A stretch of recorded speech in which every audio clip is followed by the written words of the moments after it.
Hai semuanya, bertemu lagi bareng Mihu di sini. Oh iya, kali ini Mihu akan membawakan alur cerita Donghua yang berjudul Wudong Qiankun. Mihu mengingatkan sekali lagi ya bahwa konten ini full spoiler.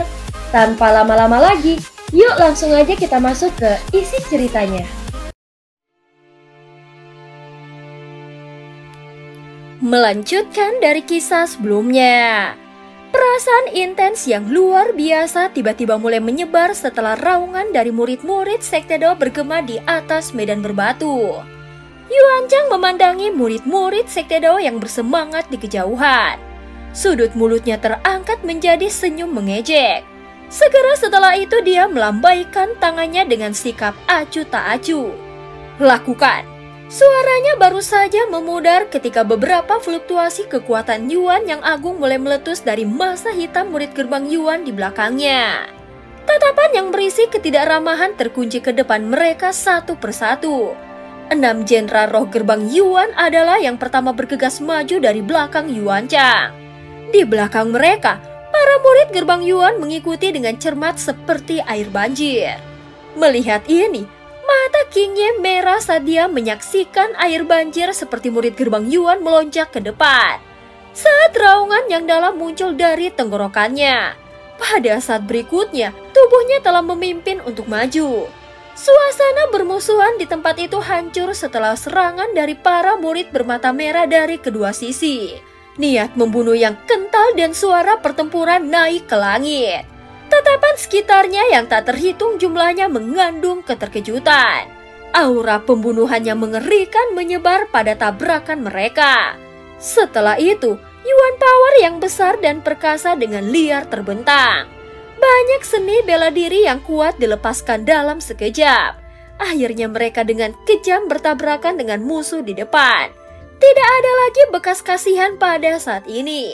Semua serangan mereka mencari darah. Trio Yuanchang menyaksikan aliran deras bertabrakan dengan wajah dingin dan acuh tak acuh. Setelah itu mereka menginjak udara dan perlahan berjalan ke depan. Toren secara otomatis menyebar di depan mereka. Chen Gui, Ying Xiaoxiao, dan Wang Yan menatap trio Yuanchang dari kejauhan. Mereka juga menarik nafas dalam-dalam.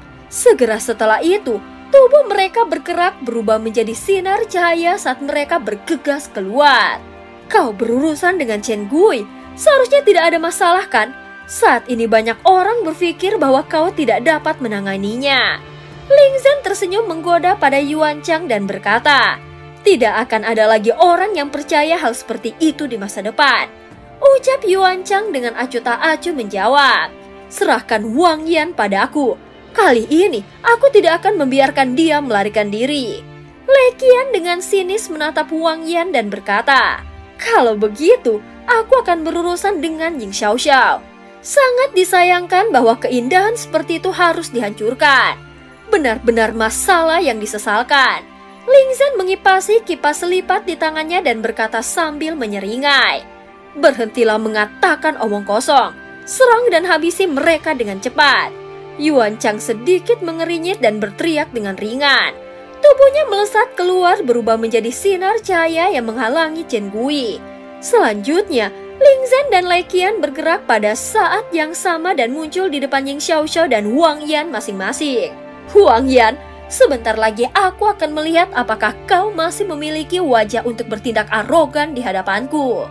Ucap Lei Qian menghalangi jalan Wang Yan, senyum biadab di wajahnya semakin lebar saat dia mengejek. Mata Wang Yan gelap dan dingin. Tangannya perlahan mencengkram pedang hitam yang berat itu dengan erat. Setelah itu tubuhnya tiba-tiba bergegas keluar. Sebuah bayangan muncul berisi aura pedang jahat yang tajam saat menembus tenggorokan Lei Qian dengan kecepatan kilat. Lei Qian mendengus dingin saat melihat ini. Dia mengepalkan tangannya dan pedang petir perak muncul. Dia tidak menghindari serangan dari Wang Yan. Sebagai gantinya, dia mengambil langkah maju dan dengan marah melemparkan cahaya pedang. Suara logam yang jernih tiba-tiba terbentang di udara bersama dengan bunga api dan angin liar. Dua sosok langsung terlibat dalam pertempuran hidup dan mati. Hahaha, kecemasan seperti itu. Ling Zhen menyaksikan dua individu yang melepaskan serangan mematikan saat mereka bertemu dan tidak bisa menahan senyuman. Segera setelah itu, dia menyeringai dan menatap Ying Xiaoxiao. Setelah itu dia berbicara dengan sopan dan halus. Aku Ling Zhen, aku telah lama mendengar nama kakak perempuan senior dari Aula Langit Sekte Dao, Ying Xiaoxiao. Namun dia belum menyelesaikan kalimatnya ketika Ying Xiaoxiao sudah bergegas maju dengan pedang 3 kaki di tangannya. Pedang runcing itu tanpa ampun menyerang titik fatal di tubuh Ling Zhen. Oh, kau bahkan lebih cemas. Ling Zhen terkekeh, namun senyum ini agak gelap dan dingin. Dia memutar kipas lipat di tangannya, dan kipas itu tumbuh beberapa kali lipat dari ukuran aslinya sambil memancarkan cahaya. Seperti perisai itu memblokir semua serangan pedang yang menyerbu. Kalau begitu, jangan salahkan aku karena memetik bunga dengan kejam. Ling Zhen menyipitkan matanya. Cahaya dingin melintas di antara mereka. Dia tertawa pelan saat tubuhnya berubah menjadi sosok cahaya yang bergegas maju. Kipas yang dapat dilihat menekan dengan lembut di udara kosong. Saat angin dingin yang menyeramkan langsung merobek udara dan menghantam Ying Xiaoxiao. Ekspresi muram melintas di mata Ying Xiaoxiao ketika dia melihat ini. Kekuatan Yuan di dalam tubuhnya beredar secara maksimal saat dia melangkah maju untuk menghadapi serangan itu. Saat api pertempuran membakar di sekitar, kedua sosok itu saling berhadapan pada jarak kurang dari 10 kaki. Kalau begitu, jangan salahkan aku karena memetik bunga dengan kejam. Ling Zhen menyipitkan matanya. Cahaya dingin melintas di antara mereka. Dia tertawa pelan saat tubuhnya berubah menjadi sosok cahaya yang bergegas maju. Kipas yang dilipat menekan dengan lembut di udara kosong. Saat angin dingin yang menyeramkan langsung merobek udara dan menghantam Ying Xiaoxiao. Ekspresi muram melintas di mata Ying Xiaoxiao ketika dia melihat ini. Kekuatan Yuan di dalam tubuhnya beredar secara maksimal saat dia melangkah maju untuk menghadapi serangan itu. Saat api pertempuran membakar di sekitar, kedua sosok itu saling berhadapan pada jarak kurang dari 10 kaki. Fluktuasi yang sangat mengejutkan menyebar dari kedua tubuh mereka. Fluktuasi ini praktis melampaui semua orang yang hadir. Kedua sosok ini secara alami adalah Chen Kui dan Yuan Chang. Tatapan sekitarnya menembus melalui perkelahian kacau dan berkumpul ke kedua individu ini. Keduanya adalah anggota generasi muda yang sangat terkenal di wilayah Suan Timur. Salah satunya adalah individu yang mengesankan dan tangguh, yang menduduki peringkat pertama dalam daftar pencarian sekte. Sementara yang lain adalah pemimpin dari 3 raja kecil gerbang Yuan. Keduanya memiliki bakat yang mengerikan dan sangat kuat. Dikabarkan bahwa mereka bahkan telah mencapai tahap awal kehidupan mendalam. Lupakan generasi muda. Kekuatan mereka memungkinkan mereka untuk diperingatkan di antara para ahli bahkan di seluruh wilayah Suan Timur. Ada beragam pendapat tentang mana di antara keduanya yang lebih kuat. Mereka berdua pernah bertukar pukulan, tetapi mereka tidak bertarung dengan kekuatan penuh mereka. Hasil itu hanya bisa dianggap seri. Oleh karena itu, banyak orang tidak diragukan lagi sangat ingin tahu tentang pertempuran antara keduanya. Mereka benar-benar ingin mengetahui siapa di antara dua anggota generasi muda yang terkenal ini yang lebih kuat. Kau seharusnya tidak ikut campur dalam masalah antara gerbang Yuan kami dan Sekte Dao. Yuan Chang menatap Chen Gui di depannya. Selanjutnya dia melirik pertempuran yang meletus di tempat ini. Namun dia tidak ingin bertarung dan berbicara dengan nada acuh tak acuh.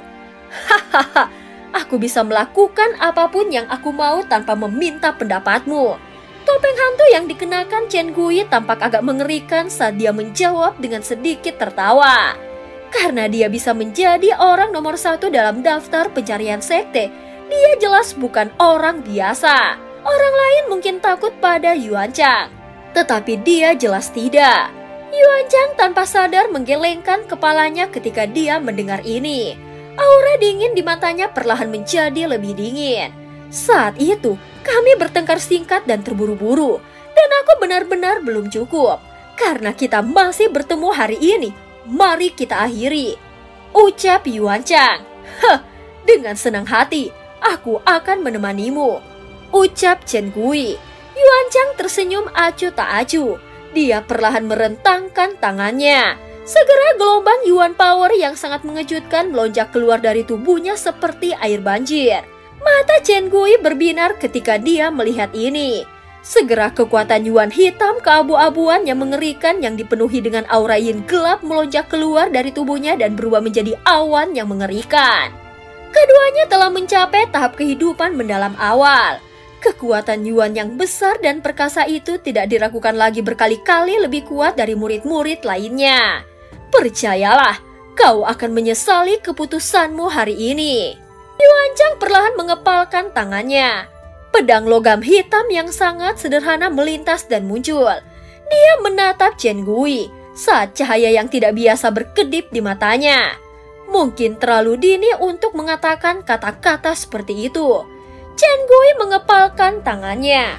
Bilah gigi gergaji hitam dengan pola hantu muncul di tangannya. Bilah hitam diangkat dan menunjuk ke arah Yuan Chang di kejauhan saat dia tersenyum tipis. Lakukan. Izinkan aku untuk menyaksikan tingkat apa yang telah dicapai oleh pemimpin dari 3 raja kecil gerbang Yuan, ucap Chen Gui. Yuan Chang saat ini menatap Chen Gui. Sudut mulutnya perlahan terangkat membentuk lengkungan yang menyeramkan. Detik berikutnya, bayangan muncul sementara tubuhnya berubah menjadi bayangan yang keluar.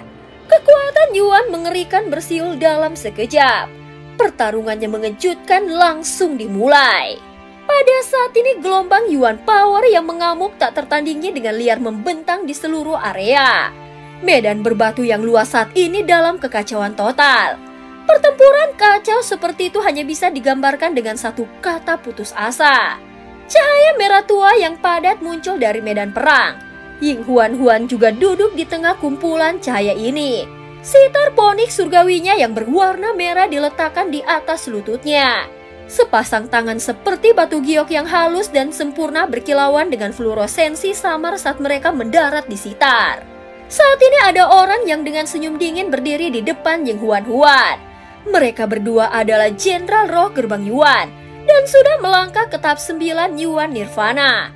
Dalam beberapa menit sebelumnya, mereka berdua telah melukai lebih dari selusin murid Sekte Dao. Habisi dia. Kedua Jenderal Roh Gerbang Yuan ini mengunci Ying Huan. Mereka berdua bertukar pandang. Sebelum mereka segera bergegas keluar secara bersamaan dengan cara yang sangat terkoordinasi dengan baik. Wajah Ying Huan yang biasanya cantik dan bersemangat, kini dipenuhi dengan embun beku saat dia melihat kedua orang ini menyerangnya dengan ekspresi yang ganas. Matanya yang besar menatap dua Jenderal Roh Gerbang Yuan. Sementara warna biru es melonjak jauh di dalam matanya. Jari-jari halus memetik senar sitar. Segera setelah itu mereka tiba-tiba menyentak saat musik sitar yang merdu terdengar. Dua gelombang sonic crimson yang sangat liar dan ganas meluncur keluar dalam sekejap.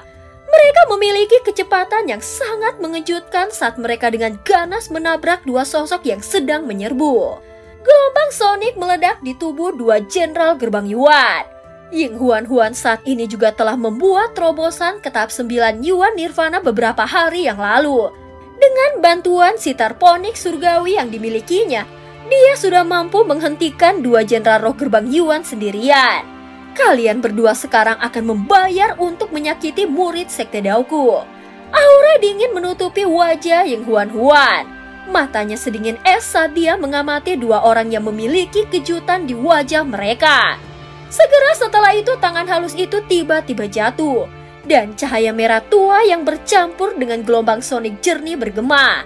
Serangan gelombang sonik yang tajam menyapu ke arah dua Jenderal Roh Gerbang Yuan dari segala arah. Gerbang Yuan masih memiliki 4 Jenderal Roh. King Yi melirik medan pertempuran Ying Huan di kejauhan. Segera setelah itu, matanya dengan muram melihat ke tempat arah lainnya. Murid Gerbang Yuan di tempat itu memiliki momentum yang sangat kuat saat dipimpin oleh 4 Jenderal Roh lainnya. Aku akan berurusan dengan salah satu dari mereka. Kakak senior yang hebat dari Aula Banjir Muli menyatakan dengan suara yang dalam. Dia cukup kuat untuk bertarung dengan ahli panggung 9 Yuan Nirvana. Meskipun dia mungkin tidak bisa mengalahkan pihak lain, menghentikan satu seharusnya tidak menjadi masalah. Aku juga hanya bisa berurusan dengan salah satu dari mereka. King Ye mengatupkan giginya. Dia juga berhasil mengalami kesengsaraan nirvana selama periode waktu ini dan telah melangkah ke tahap 9 Yuan nirvana. Namun kekuatan ini hanya setara dengan satu Jenderal Roh. Bagaimanapun, dia tidak memiliki harta Yuan murni yang membantunya. Apa yang harus kita lakukan tentang dua lainnya? Muli mengerutkan keningnya. Sangat sulit bagi seorang murid biasa untuk berurusan dengan praktisi tingkat 9 Yuan nirvana. Jika mereka dibiarkan dengan perangkat mereka, itu akan menjadi pukulan luar biasa terhadap moral para murid. King Ye merajut alisnya erat-erat merasa tidak berdaya. Gerbang Yuan lebih kuat dari mereka. Yang bisa mereka lakukan hanyalah mencoba yang terbaik dalam situasi seperti itu. Serahkan dua yang terakhir padaku. Sebuah suara yang jelas tiba-tiba terdengar dari samping sementara King Ye merasa tidak berdaya. Setelah itu King Ye melihat sosok ramping dengan gaun hitam gelap membawa sabit hitam raksasa besar saat dia berjalan keluar. Yang mengejutkan, itu adalah King Tan. Kamu? Dua King Ye tercengang saat mereka menatap ke arah King Tan. Aku akan berurusan dengan mereka berdua. King Tan melihat ke arah dua Jenderal Roh Gerbang Yuan. Dia mencengkram stik hitam di tangannya dan mengulangi dirinya sendiri. Apakah kau bisa? King Ye tidak bisa tidak bertanya. Dia sedikit khawatir bahwa King Tan mencoba untuk pamer. Jika terjadi kecelakaan, maka semuanya akan berakhir. King Tan meliriknya tetapi tidak mengatakan apa-apa sebagai tanggapan. Namun segera setelah itu, King Ye merasakan cahaya hitam yang sangat gelap dan jahat tiba-tiba keluar dari tubuh King Tan. Udara di mana cahaya hitam menyebar tampaknya bahkan menunjukkan jejak pemadatan. Kekuatan Yuan yang gelap dan mengerikan. King Ye dan Muli terkejut saat mereka melihat King Tan yang terbungkus cahaya hitam. Kekuatan Yuan mereka adalah campuran dari Yin dan Yang.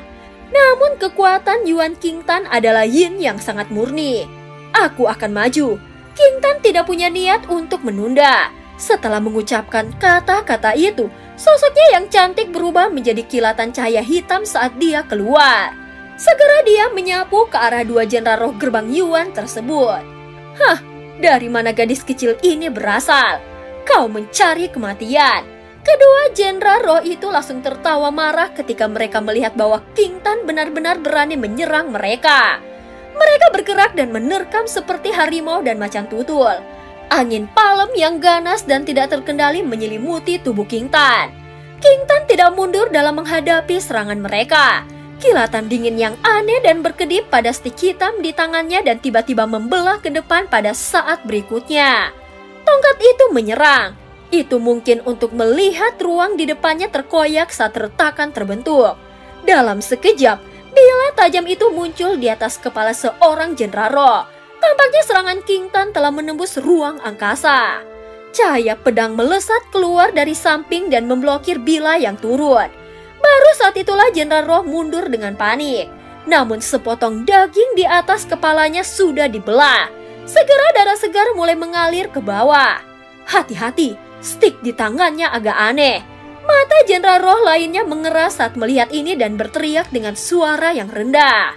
Tan melirik kedua wajah yang terkejut itu. Dan tanpa basa-basi lagi, stik hitam di tangannya diayunkan sekali lagi. Angin kencang menyapu lagi membungkus duo di dalamnya. Kedua Jenderal Roh itu juga tidak berani sedikit pun lambat saat mereka buru-buru fokus dan bertarung dengan kekuatan penuh mereka. Kita juga harus mulai. King Ye dan Muli menghela nafas lega ketika mereka melihat bahwa King Tan sebenarnya mampu menghentikan dua Jenderal Roh. Mereka bertukar pandang sebelum tubuh mereka terbang keluar dan bergegas ke medan perang bersama. Akhirnya mereka memblokir dua Jenderal Roh Gerbang Yuan terakhir. Teriakan pertempuran melonjak dari medan berbatu di langit. Sekilas, semua orang bermata merah dan haus darah. Kedua belah pihak tidak menunjukkan belas kasihan ketika mereka bertarung. Ini bukan untuk kompetisi. Sebaliknya itu adalah pertarungan sejati antar musuh. Mereka semua terlibat dalam pertempuran berdarah habis-habisan. Permusuhan antara Sekte Dao dan Gerbang Yuan memang sulit untuk dimediasi. Seseorang di dalam kerumunan menghela nafas. Murid Sekte Dao dan Gerbang Yuan seperti musuh yang sangat tidak masuk akal ketika mereka bertemu selama kompetisi Sekte Super. Ketika mereka bertarung, seolah-olah mereka memiliki pembalasan yang tidak dapat didamaikan dengan pihak lain. Kekuatan keseluruhan murid Gerbang Yuan sedikit lebih kuat. Agak tidak bijaksana bagi Sekte Dao untuk melawan mereka dengan cara seperti ini. Wukun menyaksikan medan perang berwarna merah darah di hadapannya. Matanya mengandung ekspresi yang agak muram saat dia berbicara. Itu benar. Selain itu, aku bertanya-tanya kemana Lindong dari Sekte Dao telah melarikan diri. Mungkinkah dia benar-benar takut pada Yuan Chang dan tidak berani menunjukkan dirinya? Ucap seseorang menyelah.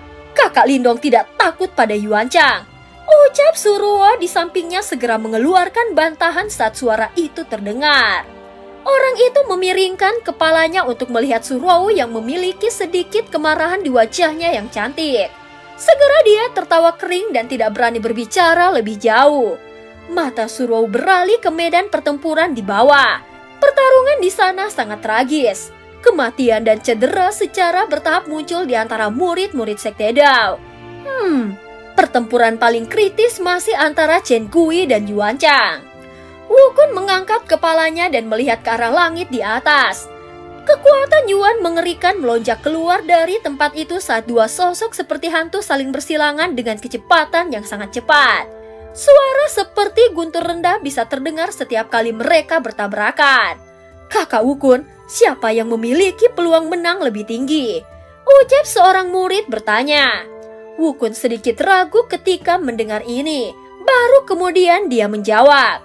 Qingzu telah mengatakan bahwa Yuan Chang adalah orang yang sangat berbahaya. Bahkan dia akan kesulitan mengalahkannya. Chen Gui mungkin juga memiliki reputasi yang cukup kuat. Tapi mungkin Yuan Chang akan memiliki peluang kemenangan yang lebih tinggi. Suruo di sampingnya merasakan jantungnya sedikit menegang saat mendengar ini. Dia mengepalkan tinjunya dengan erat dan memutar kepalanya. Matanya sedikit cemas saat dia melihat cakrawala. Dia tahu bahwa begitu Chen Gui dikalahkan di tangan Yuan Chang, maka Sekte Dao akan menderita kekalahan total. Kakak Lindong, kau harus cepat kembali. Pada saat ini dua sinar cahaya bergegas melewati langit dengan kecepatan ekstrim jauh dari lokasi di mana pertempuran besar telah meletus. Ekspresi Lindong sangat cemas. Dia mengangkat kepalanya dan mengintip ke kejauhan. Sepertinya ada aroma berdarah yang menyebar dari tempat itu. Kakak Xiao Xiao, kalian semua harus menungguku. Lindong mengepalkan tinjunya erat-erat. Sayap naga hijau di punggungnya mengepak saat kecepatannya sekali lagi melonjak hingga batasnya. Dan cerita pun berakhir. Terima kasih udah dengerin Mihu dari awal sampai akhir ya. Jangan lupa untuk like dan subscribe. Sampai jumpa.